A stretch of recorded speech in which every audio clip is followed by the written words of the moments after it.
Hello everyone, this is Colleen Lema, Starseed Astrologer and Spiritual Messenger with SacredSoulEmpowerment.com, here to do your weekly angel card reading for Monday, July 27th through Sunday, August 2nd, 2015. So we are heading into almost another month. Pretty soon it'll be the month of August, the 8th month of the year. So you'll want to also tune into the monthly angel card reading that should be up very shortly as well. Also, make sure that you take a look at my new Soul Reflections video. I did that a week or week and a half ago. And the Soul Reflections video that I did is an overall view of the next few months, the highlights astrologically and energetically that we are going to be going through. So rather than the weekly reading and listening to just what's happening astrologically during any particular week, this is going to give a wider viewpoint or a wider perspective from now pretty much through the end of the year with some of the big highlights going on. Also, you'll want to tune into and look at the monthly angelic astrology article that will be on angelmessenger.net, also by the 1st of August. So there's a lot of transitioning here going on as we move into very shortly another month, so there'll be a lot more information that's coming up. Now, for this weekly reading, actually, before I get into the astrology of the week, I'm going to tell you your stones of choice and the decks we're going to be using this week.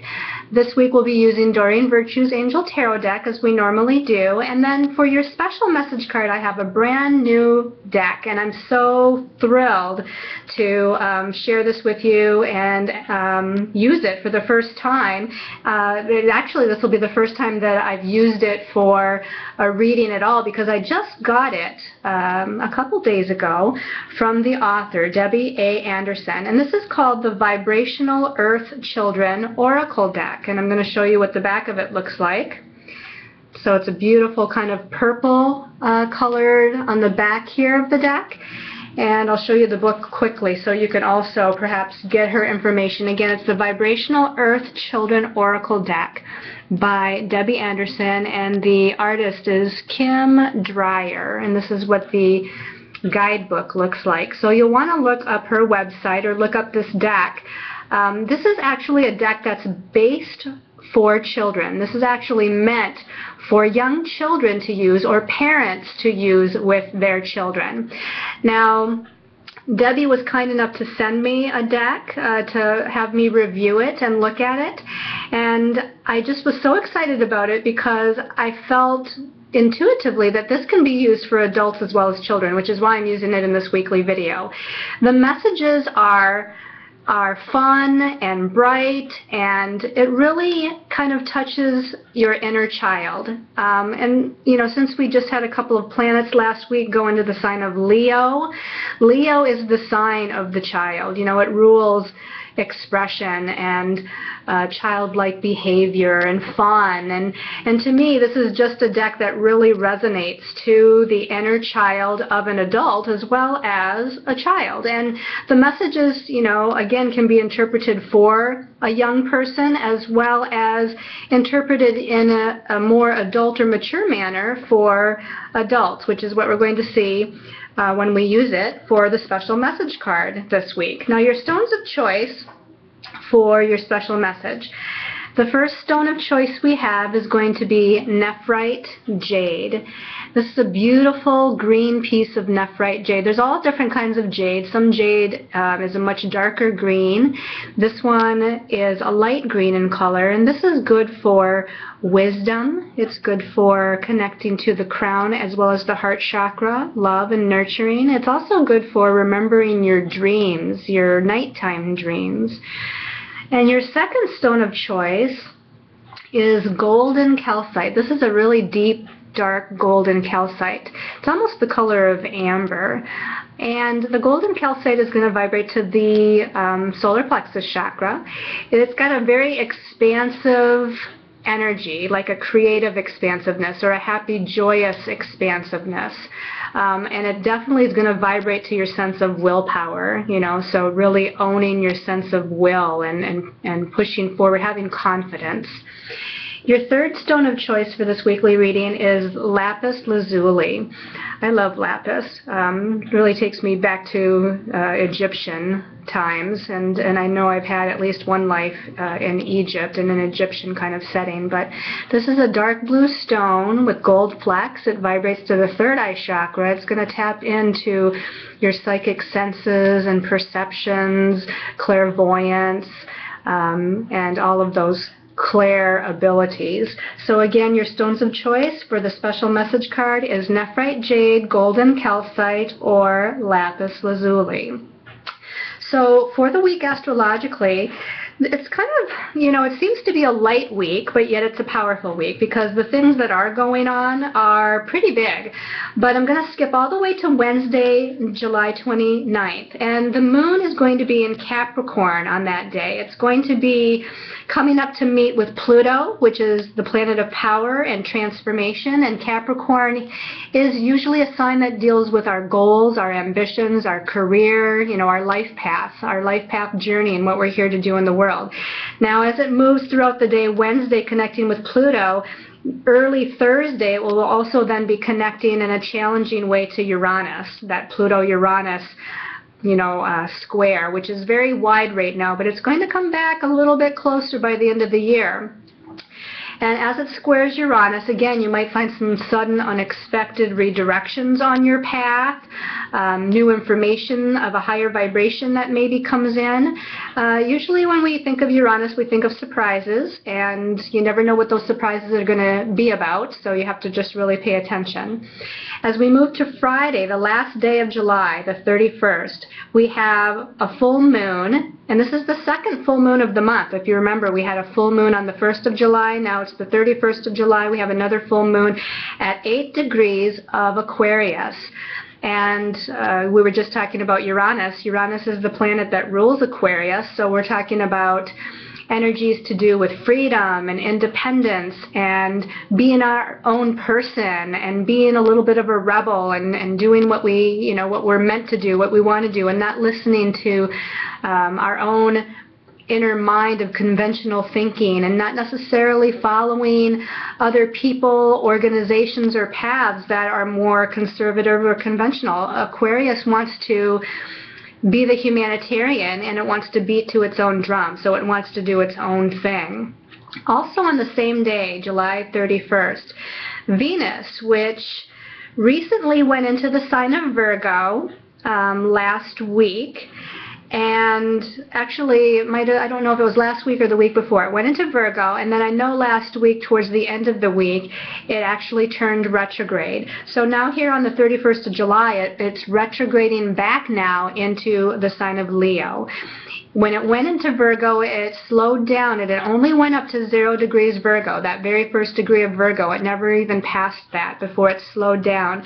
And again, the end of last week went retrograde at 0 degrees Virgo, but now again it's going back on the 31st into the sign of Leo, and will retrograde, I think it's all the way back to 14 degrees Leo, which is in the middle of the sign, before it turns direct and then moves forward in Leo. And so it's going to be in Leo here now for quite a long period of time. Now, Venus rules relationships, love. It also rules money and finances. It rules our sense of self-value or self-worth and other things that we value, our possessions and, time and whatever it is that we value in our life.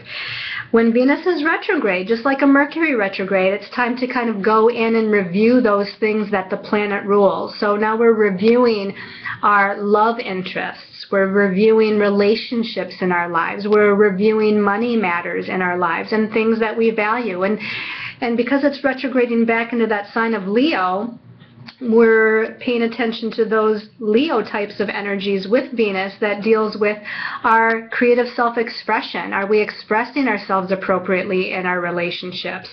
It deals with fun. Are we having fun in life? Are we having fun in these relationships? Are we having fun with, our money, our sense of bringing in an income? Are we doing something that's fun to us to where we're making that living, bringing in those finances? Also paying attention to, again, your creativity here. Leo is that, again, kind of childlike, fun, optimistic, sunny, expansive solar plexus type of energy. So pay attention to all of those key words in regards to what Venus rules, and you'll have a sense of what things in your life you're going to be reviewing while Venus is retrograde. Then going ahead and skipping ahead to Sunday, August 2nd, we have Saturn finally going direct. It's going to direct motion at 28 degrees of Scorpio. Now remember, last week we had a big turnaround with Uranus. Uranus actually turned retrograde in the sign of Aquarius, and it's still stationary because it's such a slow-moving planet. So we're still feeling the vibration of that Uranus having just turned retrograde the end of last week. Now we have Saturn the end of this week on August 2nd turning direct, which I think, it's going to be a sense of relief. We're only going to have a little bit while longer for Saturn going through the rest of Scorpio, the 28th, the 29th degree of Scorpio, before it moves back into Sagittarius and gives us that sense of relief that we had at the beginning of the year when Saturn was in Sagittarius. Now, Saturn in Scorpio, we're still dealing with karmic issues of empowerment, where we're disempowering ourselves, where we still need to own or step into our power, and also rooting out all of those darker areas of the ego mind, those darker areas maybe within our lives with organizations or government, or even within your own personal lives. Again, areas where you're feeling or acting or believing that you're disempowered, and it's time to, in this next little while as Saturn turns direct before it goes back into Sagittarius, which I think is the second half of September, goes back into Sagittarius, you have that amount of time to claim your power back, take it back, own it, and use it wisely. Also on Sunday, Mercury, the messenger planet, the planet that rules the mind, our thoughts, our ideas, the way we think, the way we communicate, it's going to be in a positive aspect to the planet Uranus. Now, Mercury is in Leo, very leadership-oriented, very colorful, very creative in its way of communicating and thinking. And with it positively aspecting Uranus and Aries, I really feel like this is going to be a time period where a lot of beneficial communication comes through. You might have surprising messages of a positive nature that come to you either from spirit, your guides and angels, or from other people. It's going to be a highly creative time, so if you're doing any kind of creative work or creative projects around Saturday, Sunday when this is taking place, it's going to be a really beneficial time to focus on those creative projects, brainstorm, come up with new ideas. And you'll also want to be aware that communication aspects during this time period are going to be positive, but they're going to be direct. Uranus with Mercury is going to be direct, clear, independent, out of the blue kind of communications with others. So you're going to be speaking your truth, and you're going to be speaking it without censoring it, probably. So there may be some unexpected messages that you hear from others. I don't feel like it's necessarily negative or challenging because, again, Uranus and Mercury are in a positive aspect. So that's a little bit about what's going on astrologically for the week. Let's go ahead and take the Angel Tarot deck by Doreen Virtue, and we're going to take a moment, and you can do this with me if you like, but call in all of your angels, guides, master guides, healers, and teachers of the light. We call in the archangels and the ascended masters, asking them to bring forth whatever message is in everyone's highest and best interest to know for this week, July 27th through August 2nd. Oh, isn't that funny? Two cards wanted to come out, so I'm going to put both of those actually right there. Interesting. Okay, and then actually this one's calling to me. And as I was trying to pull that out, this one wanted to come out too, so I'm going to actually put that back here. Interesting, we have lots of cards to look at here this week. So let's look at the first card. We got the Seven of Water, okay? Seven of Water, a complex decision, the need to do research, stop procrastinating. This number 7 is really a very internal, kind of thought-oriented number. You know, we're doing a lot of contemplating about something. Whatever it is we're contemplating, it's more of an emotional nature or a feeling nature, or it involves our emotions and feelings. So perhaps it's involving, you know, a relationship where our emotions and feelings are wrapped up in, or even if it is about our career, you know, it's something that we are feeling like emotionally attached to, or emotionally, you know, we really have this sense of passion about it. But yet, the Seven of Water often indicates that there's some sort of confusion. You can see a lot of cups here. Some of the cups have shining lights. The other cups are kind of darkened and in the background. What the Seven of Water usually means is that there's many choices to be made, and it's difficult to make a choice. And it talks about, you know, confusion of an emotional nature. So whether this be relationship oriented or about your goals, your ambitions, you know, it can be about anything really, but that internally you're going through kind of an emotional conflict about it. You're not sure what the right decision is or the right choice. You're not even sure what your feelings are. That's kind of what this card kind of signifies. And it says, you know, the need to do research. So there's some sort of need to kind of withdraw your energies. You might want to make a list of pros and cons about each of the possible choices that you could make on each thing. This kind of reminds me too. They're talking about, I guess I shouldn't say reminds me, but they're talking about some people may even be getting ready to make a move in a career, or a move within the home and family, like a move out of state, or maybe even within the city, but out of state, or perhaps even out of the country. But there's, you know, there's choices involved, and there's confusing kind of maybe guidance that you're getting. So they're talking about making pros and cons, making out lists, whether in your head or on paper, as far as what the benefits or what the detriments are of all of these different choices that you might have to make regarding whatever the situation is that you're confused about. But let's go ahead and take a look at the next couple of cards. We'll look at them one at a time. This is the Ten of Earth. And it says, a very happy family life, financial security, finding magic in the little things in life. And immediately what they're telling me when I think of this is that whatever the choice or decision is that we need to make or want to make, whatever it is that we're confused about, it has to do with having ultimately everything that you want and desire and dream of. So this covers, again, everything from financial security to a happy home life, a happy relationship, prosperity and abundance. You know, this is kind of, you have it all. You've got a family here with an angel and a couple of children angels. We're surrounded by beauty. We're surrounded by majesty of nature and the mountains in the background.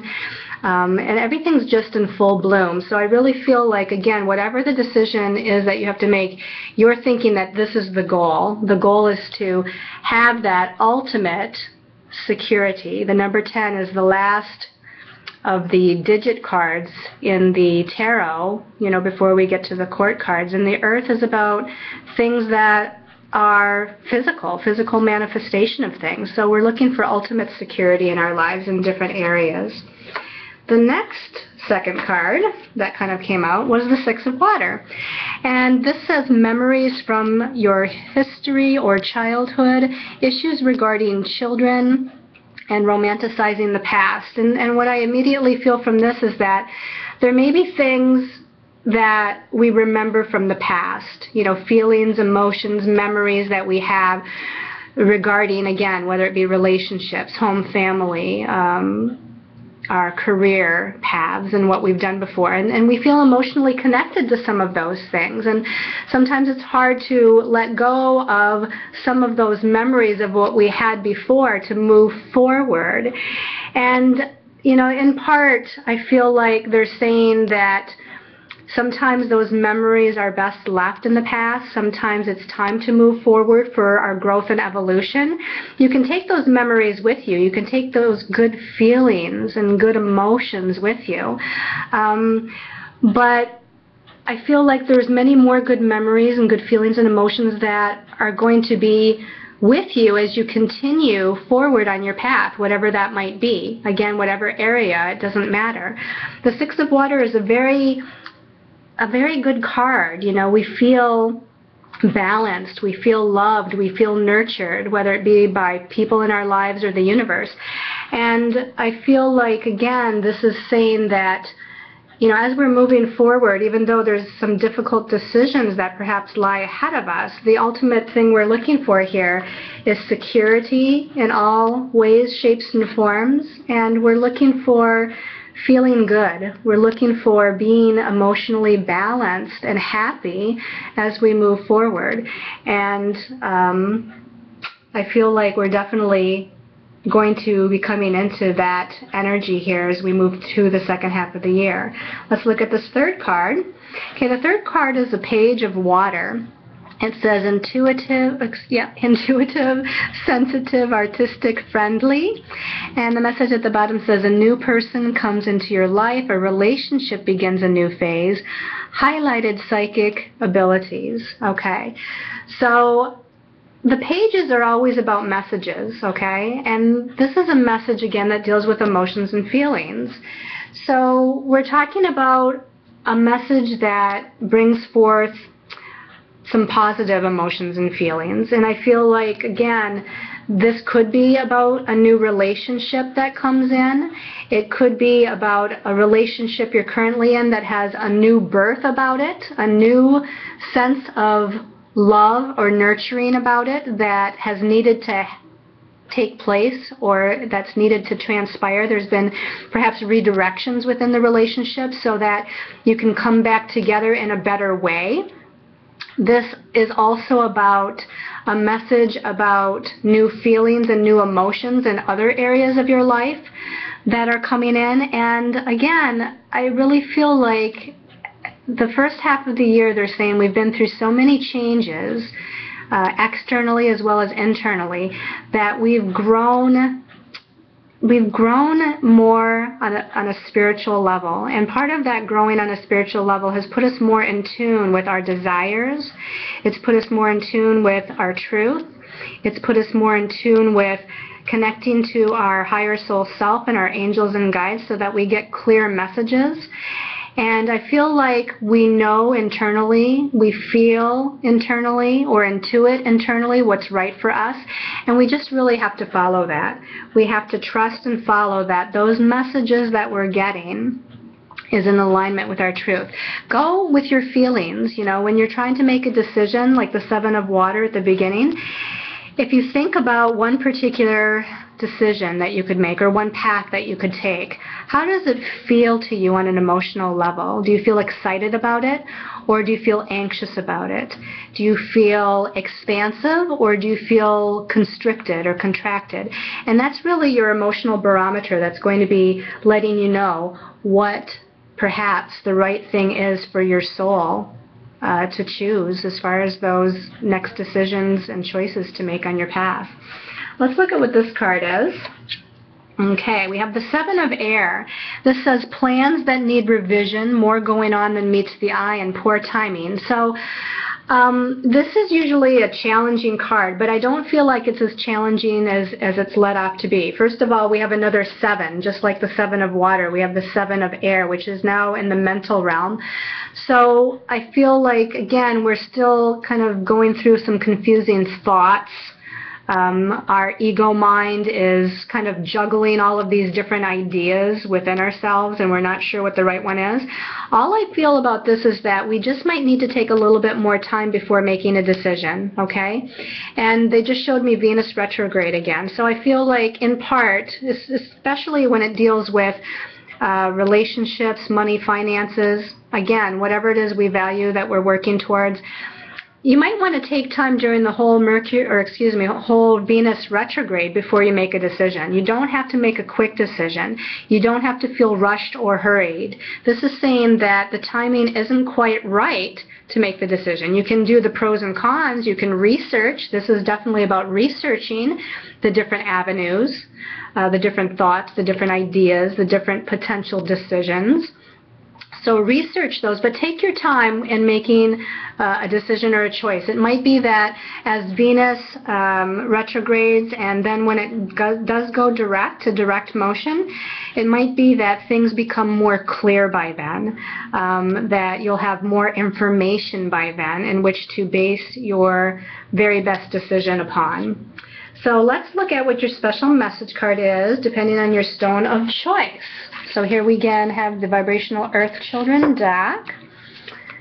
This is fun. Okay, so just kind of spreading these out, and this one's going to be for the Nephrite Jade people. Nephrite Jade, it says, do you hear? And I don't know how clear you can see this image, but it's of a little girl, a child, and the heart chakra is clearly defined here at her heart. She's also got kind of a heart of energy around her head and a little fairy that's kind of whispering in her ear. And what I feel here with the message for you, again, it says, do you hear? That you're going to be receiving messages of a clairaudient nature, okay? Your angels and guides, or even your higher soul self is going to be speaking information to you, okay? Now, when it comes to clairaudience, it doesn't necessarily mean that you like verbally hear, but sometimes it's within your head here. It's hard to explain, but in some way, shape, or form, you're hearing like a sentence, or you're hearing a phrase, or you're hearing certain words in your head, and you could definitely hear it on a more audible level as well. But just like the fairy is speaking in this child's ear, you're going to get some sort of message, audible or kind of intuitive in your head message of a clairaudient nature. The other thing they're saying with this is I feel like meditation is going to aid you with this, because the more you're in your heart chakra, that you're balanced in your heart center, that's emanating unconditional love. There's a lot of pink around here in the card. So the more you're emanating unconditional love, the more centered you are in your heart, the more clearly you're going to be able to receive these messages from Spirit. They also just said to me that it could also be a message from another person, that your guides and angels are speaking through another human being that's giving you some sort of communication that's meant to be a spiritual message for you. Okay, so for those of you now that chose the golden calcite, let's see, golden calcite people, this one here, this says, lift me up, okay, if you can see that. It's beautiful blue in this card. There's one child, an image of a child speaking in the ear of another child. There's balloons here, all sorts of balloons that's going on here, that's floating up into the sky. They just wanted to show me how many balloons there are here. So there's 5 balloons that I can see here. So I'm feeling like there's going to be many kinds of, I don't know if I want to say many choices, many possibilities, I guess is a good way to say it. That this week is full of many possibilities, and they're all very uplifting and positive opportunities, because, again, the message is lift me up. You're being lifted up. And again, this indicates some sort of message, because this child is speaking into the ear of another child. So again, you're going to be receiving some sort of information or message. I feel like this is of a creative nature, so it could be about creative projects, creative ideas, things that bring color and variety into your life. Those are all things that, to me, would be indicated by this particular message. I keep looking at this kind of white light, and it almost looks like angel wings here. So I feel like your angels and guides are definitely with you and guiding you towards the appropriate idea or the appropriate decision, the appropriate information that's going to be beneficial, that's going to bring color back into your life. So, yeah, very positive card. Okay, whoops. And then lastly, for those who chose the lapis lazuli, this one's showing itself here, lapis lazuli people. You know, these are all really positive and similar in a way, but this says flying high, and it's got a bird and a nest down here, another bird on a tree branch, another bird sitting here next to a flag. There's lots of sunlight, and then we have the eagle flying high above. And I really feel like you are this week flying high. Whatever's going on, you just feel excited, you feel joyous, you feel happy that, you know, either things are unfolding in a way that you anticipated and wanted and desired, or things just feel really good and optimistic, like you're finally on track. I feel like you might be flying high, I don't know if I want to say above other people, but I feel like there's others down here that are just maybe afraid to take off, or they're more cautious, or it's not that I feel like they're not wanting you to fly high, but it's almost like you might have to be flying above other people and perhaps going forward or moving forward on your own journey, on your own path, and maybe leaving others behind, and this maybe even signifies just leaving circumstances behind. And again, it's not that it's a negative thing, it's just a needed thing, that you are on your way to really shining your divine light and becoming who it is that you really are, becoming free. They're saying freedom, freedom, freedom, and independence. So there's a sense of freedom, independence, and creative self-expression, and you just need to fly high and move forward and experience. It's like you're flying into the unknown here, but you're ready to experience whatever life has to bring to you. So I hope you've liked this weekly angel card reading. I want to take a moment and thank all of you that like, comment, and share on my YouTube videos, my Facebook posts, my Facebook pages, Colleen Lama and Sacred Soul Empowerment. Those of you that visit my website, sacredsoulempowerment.com, and sign up for readings or healings, as well as even those that send donations. There's been people sending some donations I want to say thank you to. And I hope that, you know, whatever it is that the decision is that you have to make, that you keep in mind that it's time to own your power, and it's time to move forward on your highest and most important destiny path according to your soul's essence and what you really are here to accomplish and what you really are here to do. So many, many blessings of love and light to all of you, and make sure again to look for that monthly article and monthly video reading. So blessings of love and light until next week.